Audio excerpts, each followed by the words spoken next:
Hello everyone, स्वागत है आप सबका आज की नई वीडियो के अंदर। In today's video I am gonna talk about how to fill your preference order after seeing your stimulated ranks. ठीक है। बहुत सारे बच्चों की ये बहुत ज़्यादा प्रॉब्लम आ रही है कि कैसे हम अपना प्रेफरेंस ऑर्डर फिल करें अपने रैंक्स को देखकर, क्या हम अपने प्रेफरेंसेस को चेंज करें या ना करें, मतलब क्या क्या हम कर सकते हैं, राइट। जैसे कि मैंने अपने कल की वीडियो में आपको ये डाला था कि रैंक्स के थ्रू थोड़ा सा डिफ़िकल्ट डेफिनेटली हो गया है आपके लिए ये प्रेफरेंस ऑर्डर को रीअरेंज करना, बिकॉज़ जो रैंक है वो एक ओवरऑल रैंक दिया गया है, जिसमें मे बी कुछ बच्चे हैं जो वो कोर्स परस्यू करना ही नहीं चाहते हैं, बट क्योंकि उन्होंने अपनी प्रेफरेंसेस में उस कोर्स को भरा था तो उनके मार्क्स के अकॉर्डिंगली उनका भी रैंक वहाँ पे डिस्प्ले किया जा रहा है, मतलब ओवरऑल रैंक यहाँ पे आपको देखने को मिल रहा है। सबसे पहली बात, वीडियो को आगे बढ़ाने से पहले मैं आपको ये बता देना चाहती हूँ कि इस वीडियो को पूरा देखिएगा, राइट, बिकॉज अगर आप पूरा नहीं देखेंगे तो आपको कुछ समझ नहीं आएगा, ठीक है। एंड सेकेंड थिंग ये है कि जो आपका रैंक है उसको आप एज अ फिक्स्ड रैंक नहीं समझ सकते हैं। एग्जाम्पल दूं अगर मैं आपको, फॉर एग्जाम्पल अगर आप बीए पॉलिटिकल साइंस कर रहे हैं, राइट, और आपका जो रैंक आया है वो आया है 2000, राइट, मान लीजिए आपका 2000 रैंक आ गया है बीए पॉलिटिकल साइंस ऑनर्स के अंदर।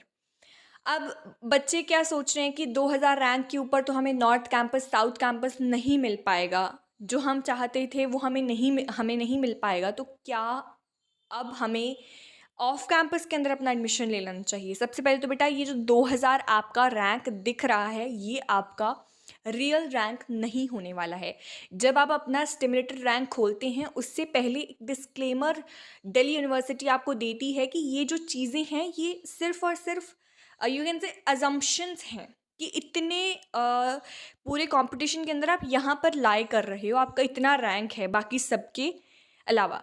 सेकेंडली, ना ही यहाँ पे कैटेगरी वाइज आपको रैंक मिला है। एंड थर्ड थिंग जो आपको दिमाग में रखनी है वो ये है कि इसके अंदर वो सारे बच्चे इंक्लूडेड हैं जो पॉलिटिकल साइंस उनका कोर्स है ही नहीं जिनका, राइट, क्योंकि दिल्ली यूनिवर्सिटी ने पहले बोला था you have to fill maximum courses in colleges, hence ज़्यादातर बच्चों ने मैक्सिमम कॉलेजेस एंड कोर्सेज भरे हैं, राइट। अगर आपका 2000 रैंक है तो ये भी हो सकता है कि जो 2000 के ऊपर वाले रैंक हैं, दैट इज़ अगर आप कहें कि आपका 1000 रैंक वाला बच्चा मे बी हो कि वो चाहता ही ना हो कि वो बीए पॉलिटिकल साइंस ना करे, तो वहाँ पे जो 1000 रैंक वाला बच्चा है वो हट जाएगा और आपके रैंक उतने ही ऊपर चले जाएंगे, राइट। फॉर एग्जाम्पल, अगर आपका 199 वाला बच्चा हट जाएगा तो जो 2000 रैंक पे बच्चा बैठा है उसका रैंक अब 199 हो जाएगा, राइट, 1999 हो जाएगा। अगर मान लीजिए 1998 वाला बच्चा भी बीए पॉलिटिकल साइंस ना करना चाहे, उसको कोई और कोर्स मिल जाए, तो वो वहाँ से हट जाएगा, आपका रैंक फिर से ऊपर चला जाएगा। तो आई होप ये चीज़ आप समझ रहे होंगे, आपके रैंक ये पक्के वाले नहीं हैं। अब यहाँ पे बहुत सारे बच्चे हैं, मैंने कैटेगरी वाइज रैंक्स के अकॉर्डिंगली बच्चों को डिवाइड किया है।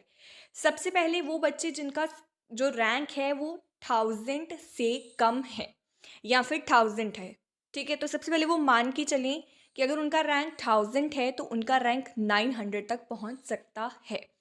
जिनका 900 है मे बी उनका 880 तक पहुँच जाए, ठीक है। जिनका 880 है उनका मे बी 870 हो जाए, राइट। ये क्यों मैं बोल रही हूँ, क्योंकि मे बी जिन बच्चों का रैंक आपसे नीचे है, राइट, वो बच्चे क्या हैं, वो बच्चे उस कोर्स के लिए मतलब अपने आप को वो कोर्स नहीं चाहते हैं वो करने के लिए, ठीक है। मान लीजिए वो बच्चा चाहता ही नहीं कि वो कोर्स करे, तो वो अगर उसको अपना डिज़ायर्ड कोर्स मिल रहा होगा तो वो कोर्स तो ना करेगा, राइट।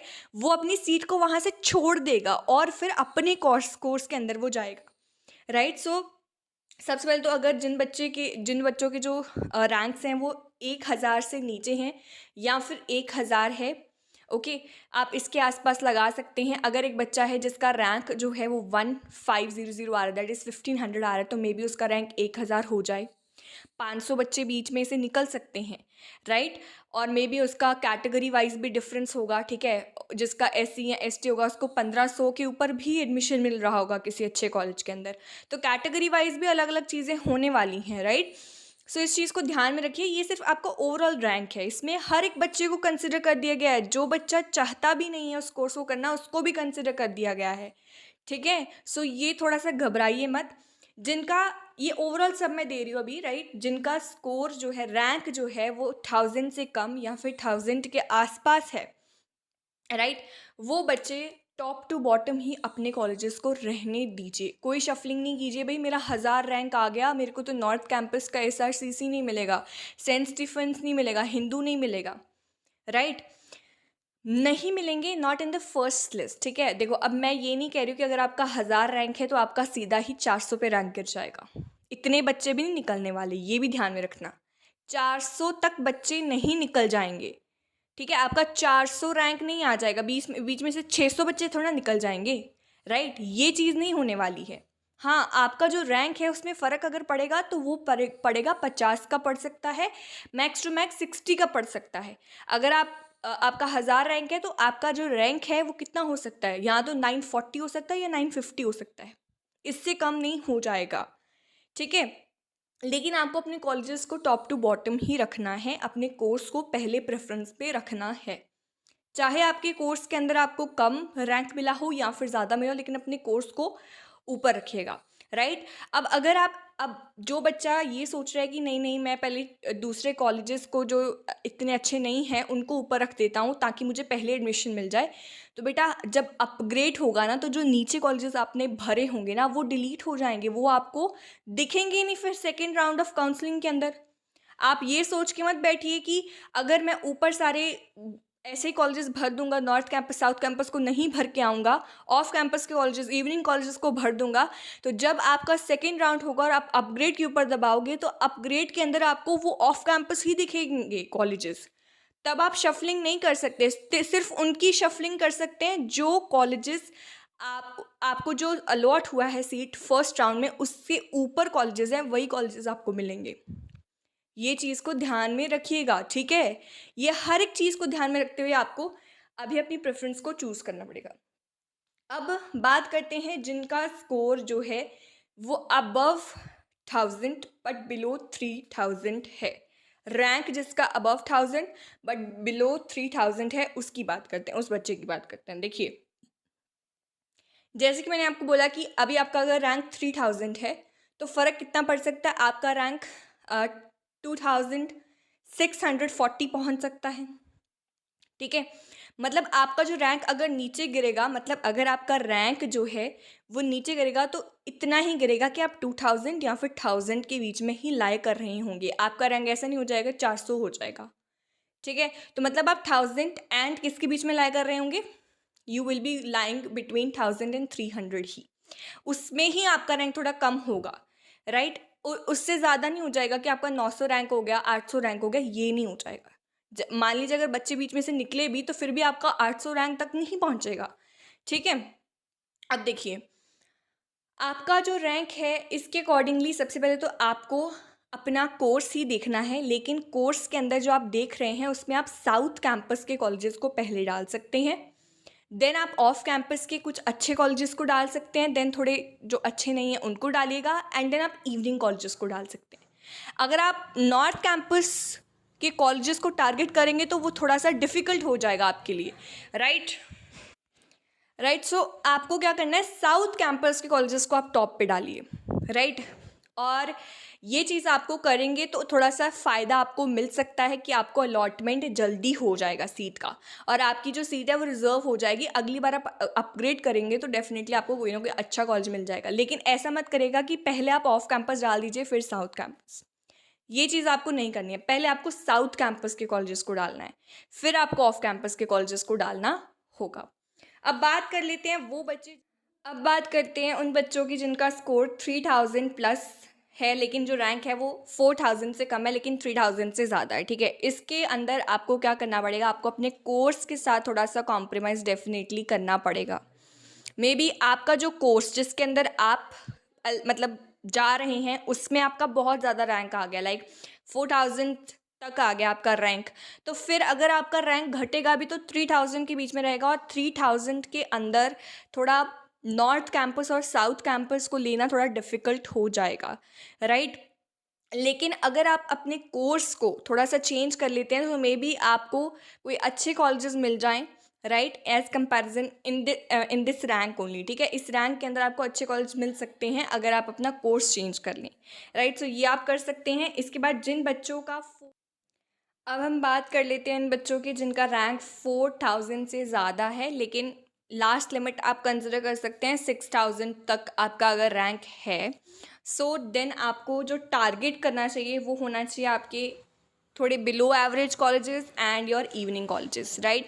आप इनको टारगेट कर सकते हैं डेफिनेटली, और इनके अंदर आपको एडमिशन मिल सकता है, राइट, बट मैं श्योरिटी नहीं दे सकती हूँ इस चीज़ की, राइट।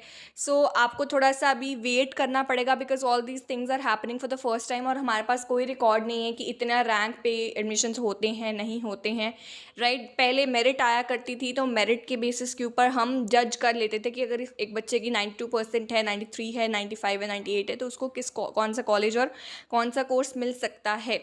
लेकिन ये जो रैंक्स वाला सीन है ये फर्स्ट टाइम हो रहा है। सो इस वजह से क्या है, आप वेट ज़रूर करिएगा डेफिनेटली, लेकिन अपने बैकअप्स भी ज़रूर रखिए प्लीज़। ये मेरा एडवाइस है आपको, प्लीज़ अपने बैकअप्स ज़रूर रखिए। एंड आप मे बी आपका सेकंड या थर्ड लिस्ट के अंदर हो सकता है, बट आपका एवरेज कोर्स एवरेज कॉलेजेस आपको मिल सकते हैं। एंड इवनिंग कॉलेजेस को आप ज़रूर टारगेट कीजिएगा। Evening colleges in below average colleges को ऊपर रखिएगा। अगर आपके पास कोई रिजर्वेशंस भी हैं तो उसका भी थोड़ा ध्यान रखिएगा, राइट। सो ये सब जो बातें थी ये एकदम जनरल बातें की हैं मैंने, राइट। अगर आपको इसके अंदर कोई भी ऐसा लगता है कि नहीं ऐसा नहीं हो सकता, इतने रैंक पे मिल जाएगा या नहीं, दैट्स ऑल योर पॉइंट, ठीक है। मैं आपके पॉइंट को गलत नहीं बोलूँगी, लेकिन what ever I have observe, ठीक है, जो चीज़ें मैंने ऑब्जर्व की हैं सीट्स का एनालिसिस करके, लाइक सीट्स कितनी हैं कॉलेजेस के अंदर, इस कोर्स के अंदर कितनी सीट्स हैं, उस सब चीज़ों का एनालिसिस करके ये सब चीज़ें जो है वो मैंने बनाई हैं। सो आप देख सकते हैं, अगर मैं आपको बताऊं जनरली तो मोस्टली ज़्यादातर कोर्सेज़ की जो सीट्स होती हैं, ठीक है, वो या तो 3000 या 4000 के अंदर अंदर ही रहती हैं, ओके। इससे अगर आप सोचें कि एक कोर्स आप जो करना चाहते हैं उसकी फ़ीस उसकी जो सीट्स हैं वो आपकी 10,000 सीट्स हैं, 11,000 सीट्स हैं, तो दिल्ली यूनिवर्सिटी के अंदर ऐसा बिल्कुल नहीं है। हर एक कोर्स की मैक्सिमम जो सीट्स हैं वो आपकी 3000 या 4000 तक ही हैं।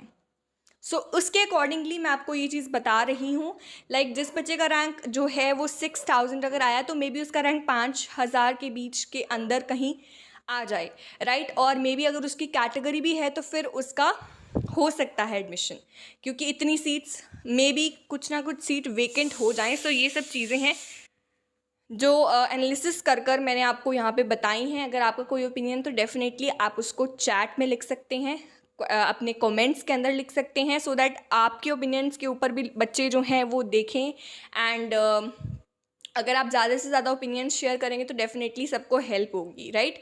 सो आप कमेंट कर सकते हैं आपका अगर कोई ओपिनियन है। अदरवाइज़ मैंने जितना एनालिसिस किया है मुझे तो इतना ही आइडिया लगा है कि अगर आपका ये रैंक्स है तो इस तरह से अपने कॉलेजेस एंड कोर्सेज़ की प्रेफरेंसेस भरिए, ओके।